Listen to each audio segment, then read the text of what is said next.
buddy. Guess who's sick again? Again, it's that change in the temperatures and the seasons. It's not allergies, because otherwise it'd be more consistent, right? And it's a full-blown cold, like it has its stages. But today, I am sticking very closely. There's not an A in it. I called this Zycam, but it's just Zycam. We're on this today so that we're not on this tomorrow. We'll see what happens, eh?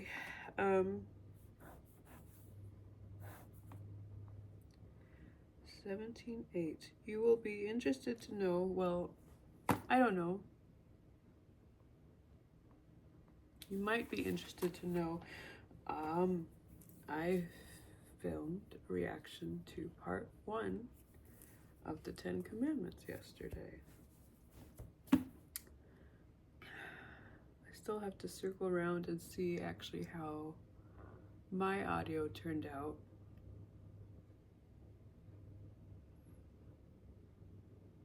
Because I was trying out my sister's microphone again. Dealing with technology, although that was fairly easy yesterday. Except for the part where I couldn't watch the movie. I can't watch it on my computer or my TV because I cannot screen record from them.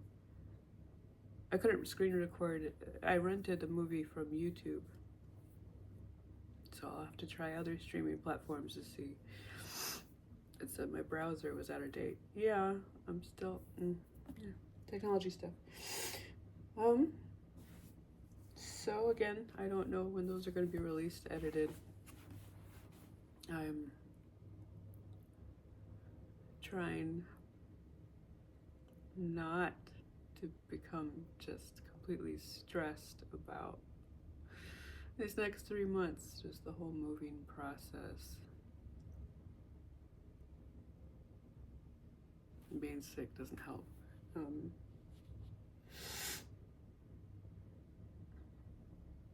So it's gonna be after that. I've thought about releasing like just my intro to them, or doing like a teaser for them, but that's kind of silly, especially when no one's here yet. So today we are in Exodus 17:8. Yeah, interesting now reading with all of this imagery in my head now though.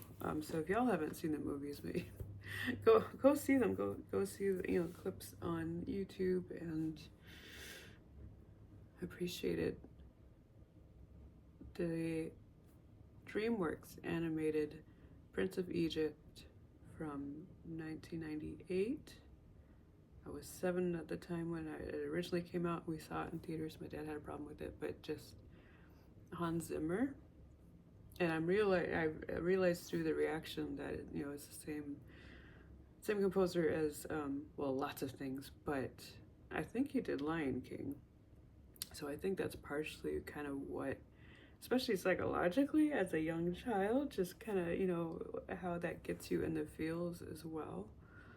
And just appreciating just the artistry of everything. It was still back in the time where it was the combination of just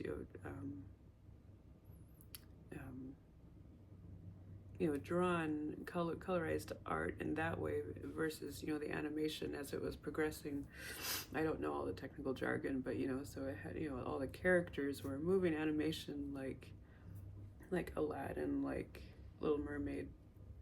The background was all hand drawn and colorized, and you could see color pencil strokes and all that sort of thing, but it was beautiful. And then they started progressing with, I think, like the water, and I can't remember what else. But I remember seeing similar animation in Anastasia. So like the later, although I don't think Anastasia was Disney either. I think at some point maybe they bought fairly recent. I don't know all those politics and all that kind of stuff, but so interesting to have that imagery, even though I kind of mentioned I'm not trying to be a whole stickler and be a boring saying what was right and what was wrong, but that's kind of, it's gonna come up. Just noticing of the times for both movies,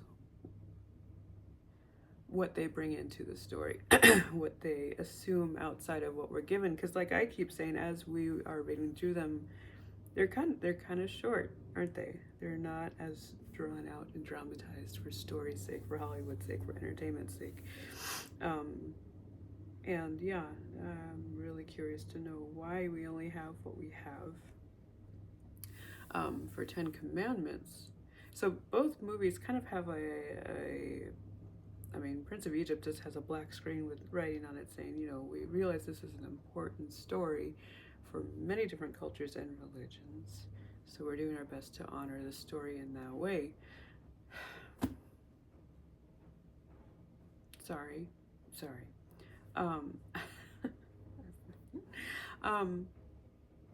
Versus 10 Commandments, filmed in 1958 or 1956, one of those. And all their class and how different things were back then. Hollywood was, well, I mean, that was classic Hollywood. So Charleston Heston, Yul Brynner, and all these, these classical acting for film, or from stage being brought to film. I don't know how all of that worked, but so there too, just, and then in the effects, because it was live action, but you still have green screen, and you saw, or blue screen on top of blue screen, and some of it was pictures, and some of it was moving, and some of it was, there were a lot of extras, a lot of people, the budget of classic Hollywood, right? And then again, just the different values, the different things that they brought into the story, including, got really annoyed real fast with, there's two particular group scenes with groups of girls in the beginning with when Moses was found by the lakeside. She had like a gaggle of girls around her, and then all of Moses' wife's sisters, and just being, oh, it's a man, oh, it's a boy, it's a baby, just being boy crazy. I guess, as they were probably in 56, 58, not quite as formidable as we are nowadays, right? Whoa, she's got the zoomies.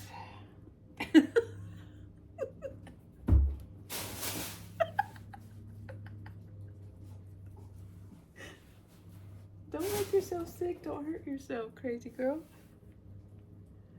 Sorry, y'all. How do I highlight this one? It's one for y'all to watch, except for, I don't know, the lighting. I don't know if y'all can see her. I don't know.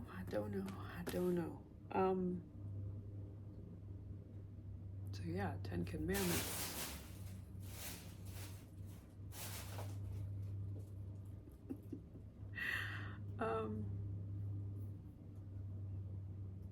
Yeah, different kind of acting. What they call it, the transatlantic accent. Proper, oh boy, she's messing with my lighting. Excuse me. What else?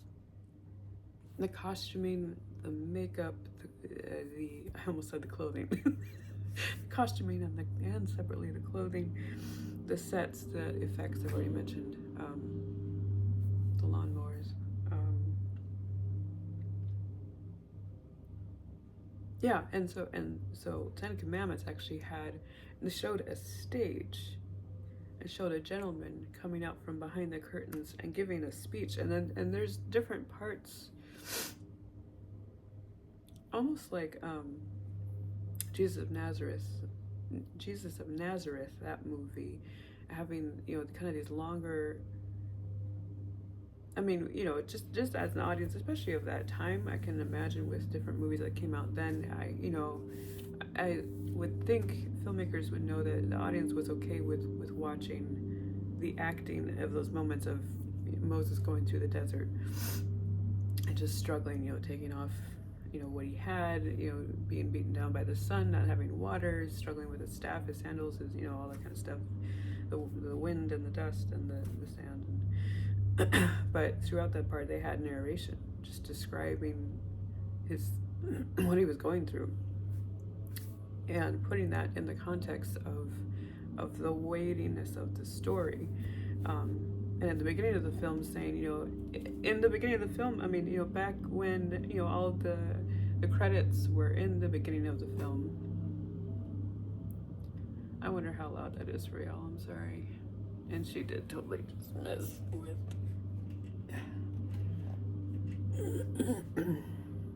Anyway, I'm gonna pause real quick. All right, and I got a cough drop, so, and I don't remember what I was saying. Oh, the beginning of the Ten Commandments, back when they used to show the credits during the overture, back when there was an overture for a movie, especially of this magnitude, an intermission, you know, you got introduced to the score just like you would in an opera in the theater. They also, well, the gentleman in his speech, as well as in the credits itself, it lists historical references, historical documents, historians that they went to, that they consulted for the subject matter.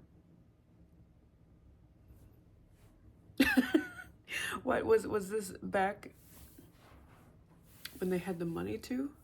They could take the time and the money when that was something that was more highly valued. Versus, I don't know, can you call it nowadays, you know, we call them Mick mansions, can we call them Mick movies?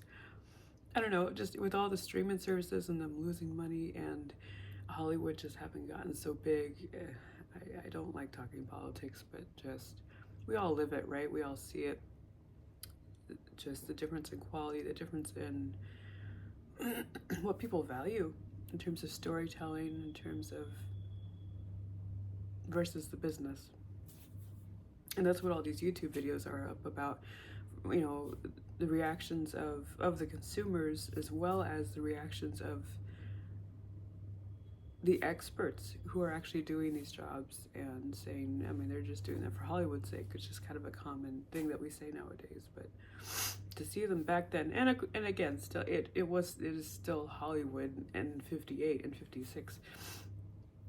Still the entertainment industry, I can only imagine, you know, and plays as well. And, you know, we talk about, you know, Shakespeare is so highly talked about and played, and you saw all the playwrights and all that sort of thing. So any of that kind of form for entertainment, you know, to get a laugh, to move you, to, you know, things happen in a certain way, in a particular way, and it's per, you know, what that culture, that society deems moving or exciting or funny or, you know, important. So sorry that I took up some of our time talking about that, but I mean, it's kind of part of why I'm doing this, and especially, you know, just as it's come up, it's kind of part of the journey that I wanted to take us on. So, and y'all have the power to skip forward and just stick to the reading, and this is still all in God's hands, quite literally.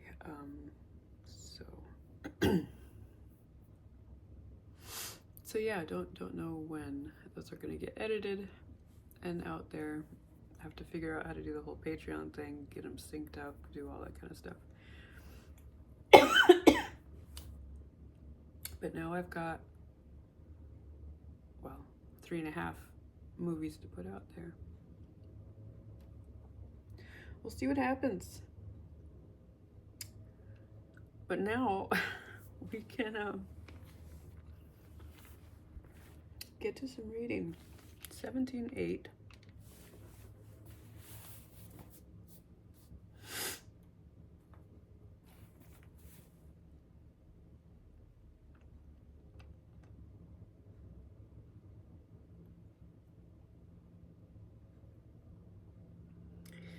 A lot floating through my mind, not enough for a vlog, so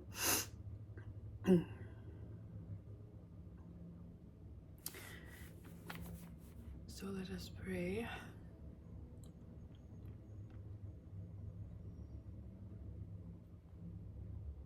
Just keeping an ear out for all the sound going out there. They've got lawnmowers going, but it's mud, so I don't know what they're lawn mowing. And I'm hearing the kids get picked up for school. I don't know if y'all can hear it.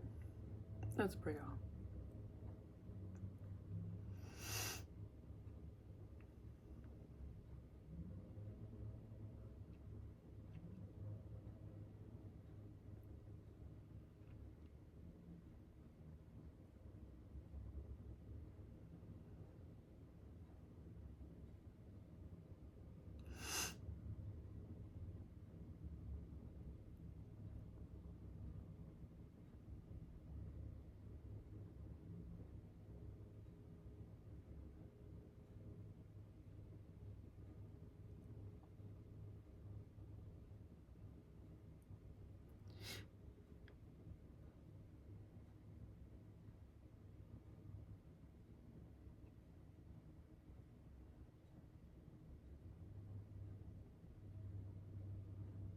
Father, just taking the time to slow down.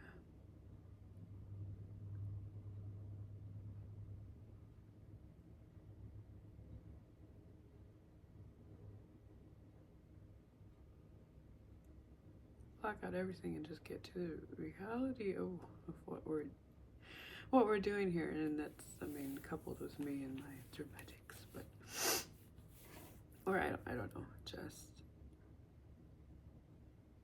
with everything I've got going on, just quieting my mind and just trying to zero in and focus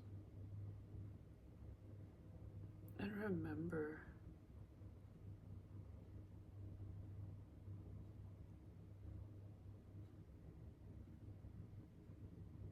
the presence,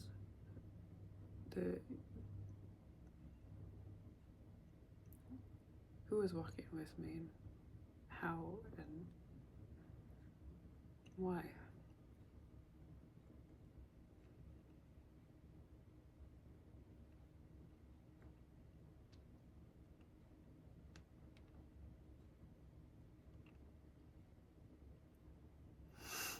I have a personal walk with you, so I can differentiate you from how Hollywood depicts you.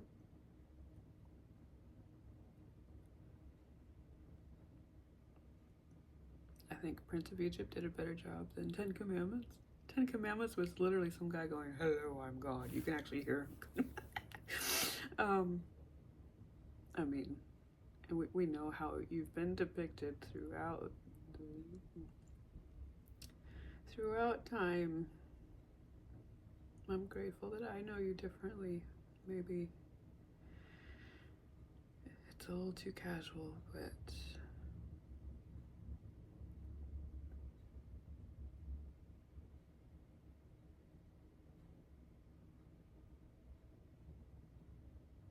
be with us as we read your word today.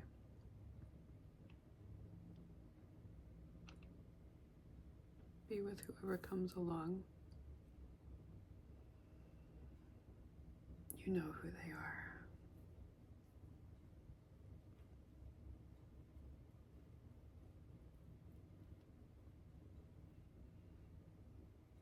Thank you for Rudy.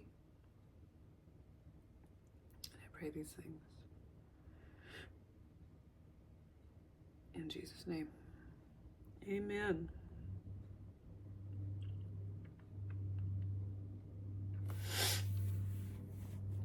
(17:8).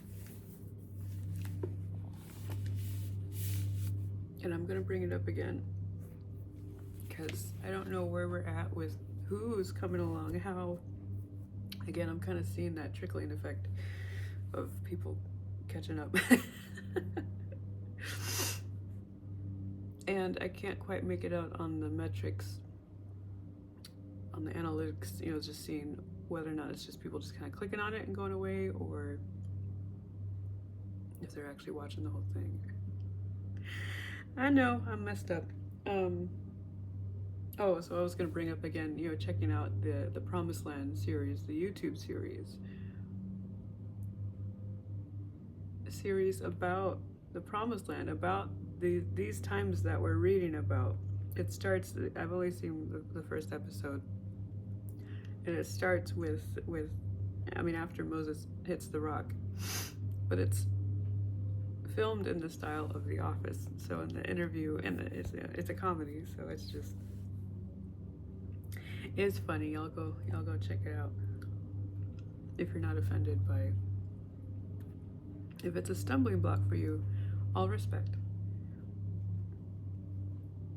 But if you're okay with some levity in the story and the outlook on just people.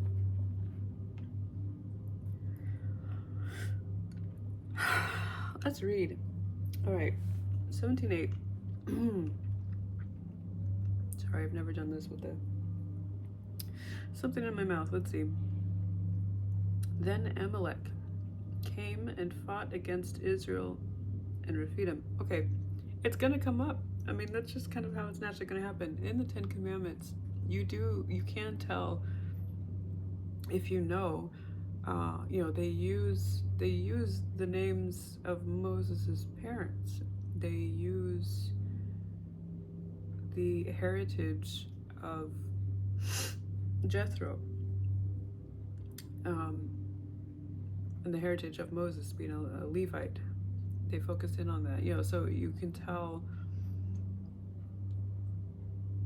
You can tell they did some homework, which is awesome. Did it answer some questions that I had? It might have even answered. I can't remember what it is, but like I keep saying. Let's read. Amalek came and fought against Israel at Rephidim. So Moses said to Joshua, "Choose men for us to go out, fight against Amalek."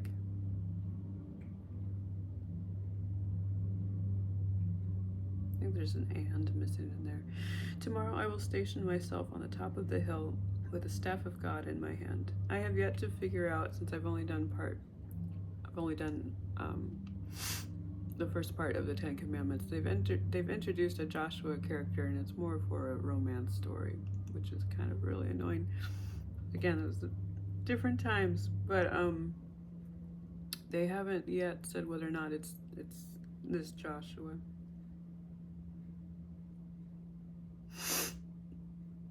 Let's see. Joshua did as Moses told him and fought against Amalek. And Moses and Aaron and Hur went up to the top of the hill. I might go a little longer today because of how much I've been talking. We'll see. So it came about when Moses held his hand up that Israel prevailed. And when he let his hand down, Amalek prevailed. Okay, this is this is on that first episode. And I'm pretty sure it's the thumbnail that they used for the first episode. It's funny. An amazing miracle. So for me, it's not taken away from that. I'm not offended that they make it funny.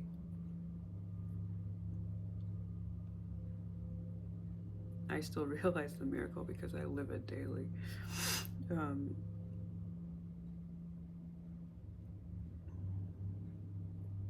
Verse 12, but Moses' hands were heavy.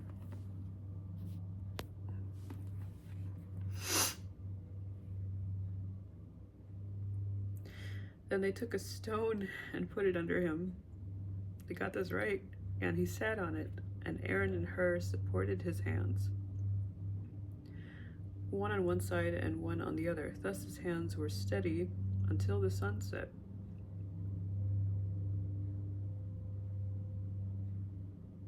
So it doesn't go into why.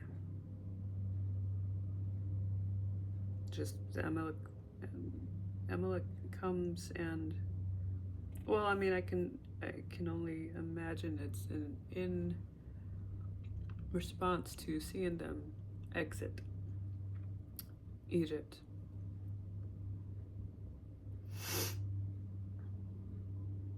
And yeah, I'm curious about those other historical references that they used for the Ten Commandments movie. Let's see. 14. Then the Lord said to Moses, "Write this in a book as a memorial and recite it to Joshua. Then I will utterly blot out the memory of Amalek from under heaven." Moses built an altar and named it, "The Lord is my banner." And he said, "The Lord has sworn, the Lord will have war against Amalek from generation to generation." Now Jethro, the priest of Midian, Moses' father-in-law, heard of all that God had done for Moses and for Israel, his people, how the Lord had brought Israel out of Egypt. Yeah, what was that news like? Well, just, major political movements. I mean, maybe not all that shocking, but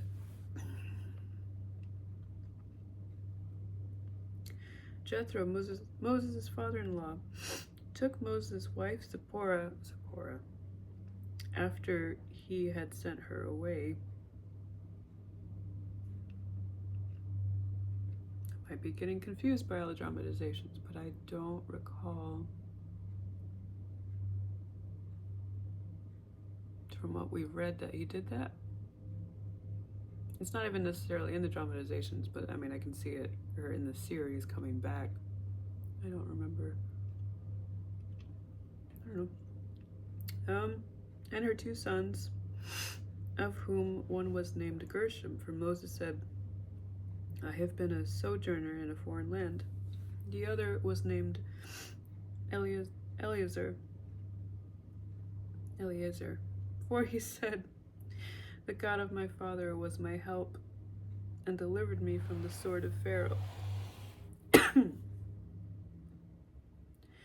Then Jethro, Moses' father-in-law, came with his sons and his wife to Moses in the wilderness, where he camped at the Mount of God. He sent word to Moses, "I, your father-in-law Jethro, am coming to you with your wife and her 2 sons with her." Then Moses went out to meet his father-in-law, and he bowed down and kissed him. And they asked each other of their welfare and went into the tent. Y'all go watch that show. I'm going to keep laughing at it in my head. Moses told his father-in-law all that the Lord had done to Pharaoh and to the Egyptians for Israel's sake, all the hardship that had befallen him on the journey, and how the Lord had delivered them.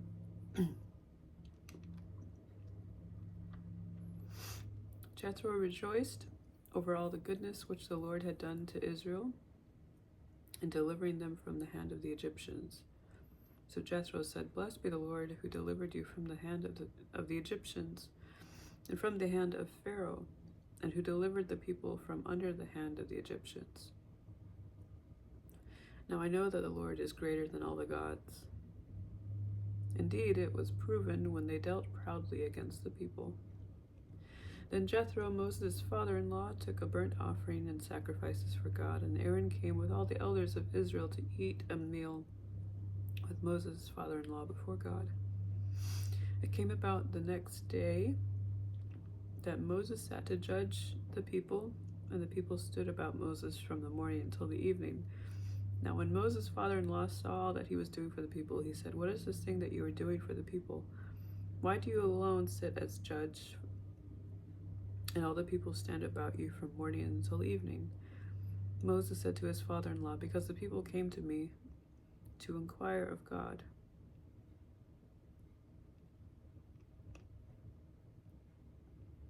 So this was kind of a question that I had.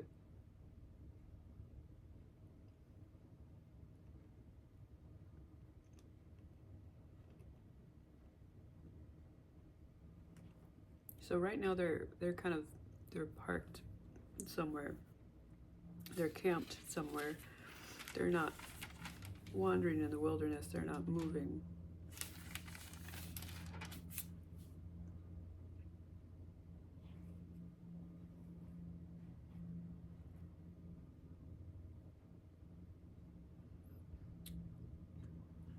I'll just read and see what happens. I'm gonna keep going.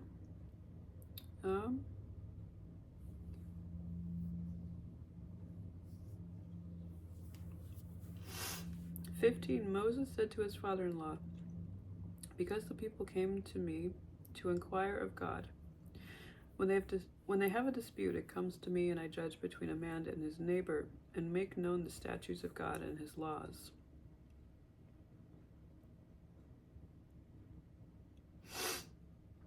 Moses' father-in-law said to him, the thing that you are doing is not good. You will surely wear out both yourself and those people who are with you. For the task is too heavy for you. You cannot do it alone. Now listen to me, I will give you counsel, and God be with you. You be the people's representative before God, and you bring the disputes to God. Then teach them the statutes and the laws, and make known to them the way in which they are to walk, and the work they are to do. Furthermore, you shall elect out of all the people able men who fear God, men of truth, those who hate dishonest gain, and you shall place these over them as leaders of thousands, of hundreds, of fifties, and of tens. Let them judge the people at all times. Let it be that every major dispute they will bring to you, but every minor dispute they themselves will judge. So it will be easier for you, and they will bear the burden with you.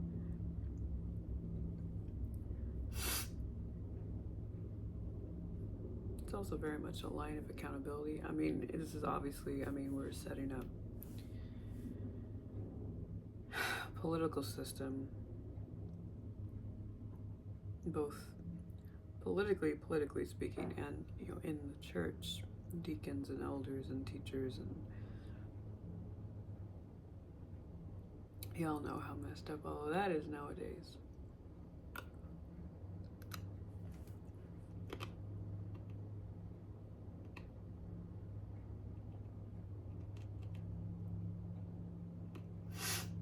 If you do this thing, and God so commands you, then you will be able to endure, and all these people also will go to their place in peace. So Moses listened to his father-in-law and did all that he had said. Moses chose able men out of all of Israel and made them heads over the people, leaders of thousands, hundreds, fifties, and of tens. They judged the people at all times. The difficult dispute they would bring to Moses, but every minor dispute they themselves would judge. Then Moses bade his father-in-law farewell, and he went on his way to his own land. Yes, I have questions about why this came from Jethro instead of God. But I've had questions all along of, what walking with God has looked like, because nothing's really been put in place. Moses is about to go to Sinai, so we don't have all of that set up yet. Everything that we're about to read, this is the point in Exodus where people start dropping off, and it turns into Numbers and and Deuteronomy, and all the laws, all the steps, the rules, regulations.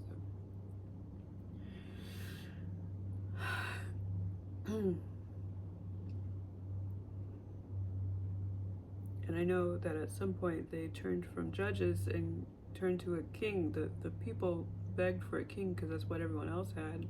God begrudgingly, he gives it to them. Again, he intercedes, he listens to prayer, he listens to the wants and needs, to what the people want. He sets rules in place so that it can be good. We mess things up.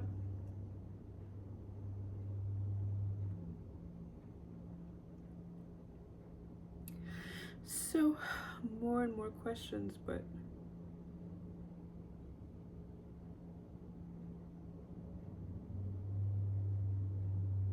they only said it in the Ten Commandments. What's the wife's name? Zipporah. Says what I keep on saying. We do not have God's perspective. And on how all of these things work together, on when he acts, when, where, why, how, why he let the Israelites, the Hebrews, get taken over, and that way become enslaved, be handled with cruelty for how many generations?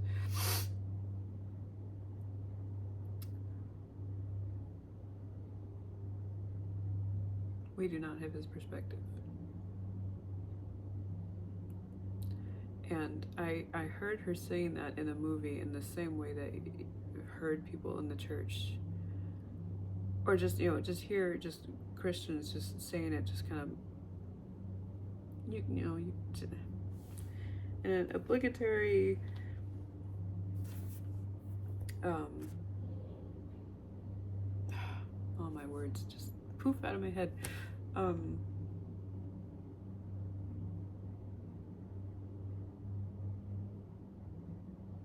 don't know, just in a way that's without heart, almost just in an automatic, obligatory way that just loads a person with guilt if they're not following the right steps, doing the right things,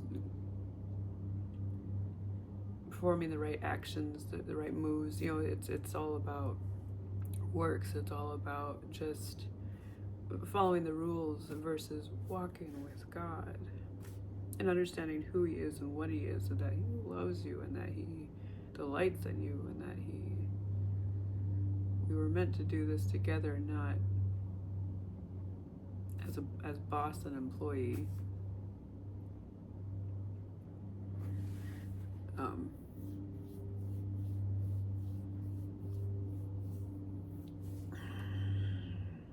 gonna read a little bit more because I was talking, so we might make it to 40, 45. Let's see.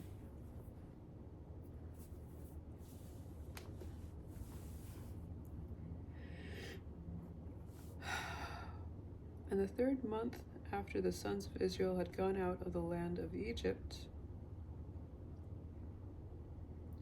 on that very day they came into the wilderness of Sinai.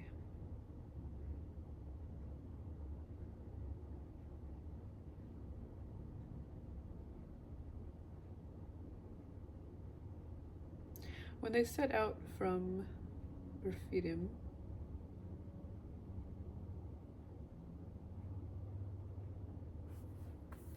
taking a quick look because I had that question about, so it seems like they're parked sometimes because he's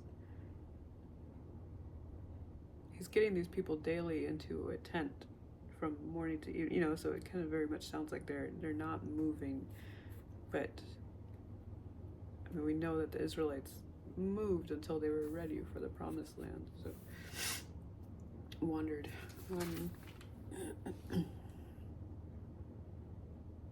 But because of my nose, not really my sinuses, a little bit my sinuses, but let's see. When they set out from Rephidim, they came to the wilderness of Sinai and camped in the wilderness, and there Israel camped in front of the mountains. I mean, so there, I'm familiar with them staying for an amount of time. Moses went up to God.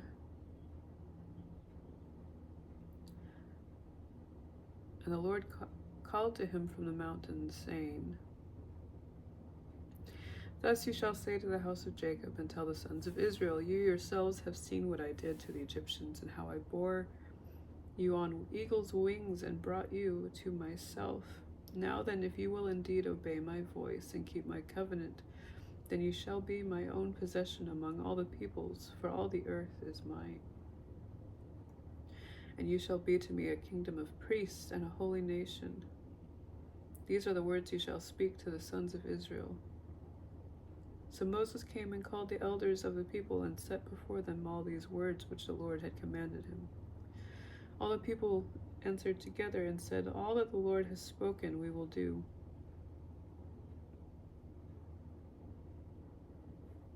Oh, the collective voice of this people. How much they complain. I mean, and it's understandable, just the worries of everything that they go through.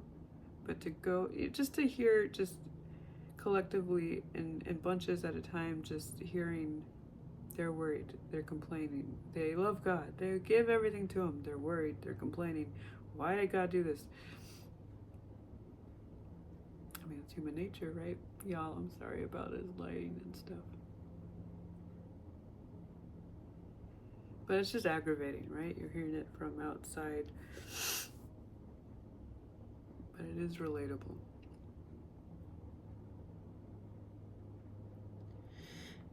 Moses brought back the words of the people to the Lord. The Lord said to Moses, behold, I will come to you in a thick cloud, so that the people may hear when I speak with you, and may also believe in you forever. I wasn't going to stop and keep referencing the movie. But again, that's kind of the point. And I might stop the reading right here. In the Ten Commandments, they already, I don't know if transfigure is the right word, but they already change Moses' appearance. They give, the way that he acts, they change his hair, it's streaked, and the wife even says, your hair. But they kind of do that early. I know it's not mentioned in the story until he actually goes up to Sinai. And I don't remember the burning bush being, let me mark my spot. 19.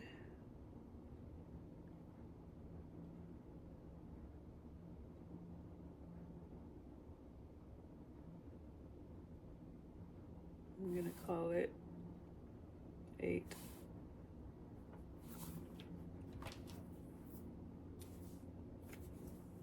I think that's a good chunk, plus I'm going to talk a little bit more. The burning bush, where was that? And they made Sinai sound like a volcano. As before. And neither movie, well, I guess we haven't gotten there in the Ten Commandments yet, but definitely the Prince of Egypt doesn't bring Aaron up as the helper.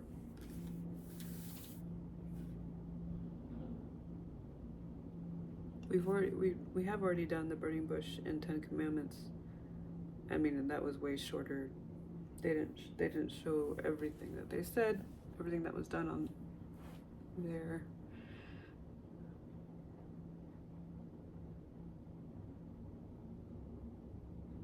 Yeah, they have this really beautiful moment of God saying, I will teach you what to say and what to do, because I am the Lord. And Charleston Heston just gives this performance of, well, I'm sure he was told, just to show that kind of reverence to that being said. But yeah, he doesn't bring up Aaron as his helper. He's supposed to come alongside and help him do everything.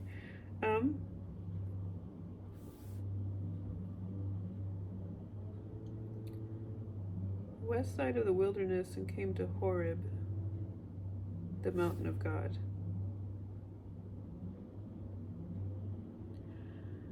As the leaf blowers somehow have something to blow and come closer.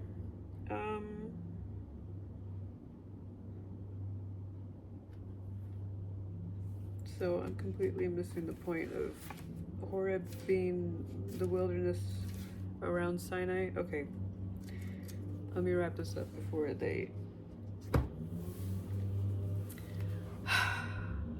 Father, thank you for this time. Thank you for your word, that we can study it and walk through it together whenever everyone catches up, or if it's just me. Be with us the rest of the day. Help me with this, with that, with everything. Help whoever comes along to walk with you. That is reality. That is all that matters. As hard as that is to remember with everything else going on. Pray these things in your name, Father. Amen, y'all. Bye.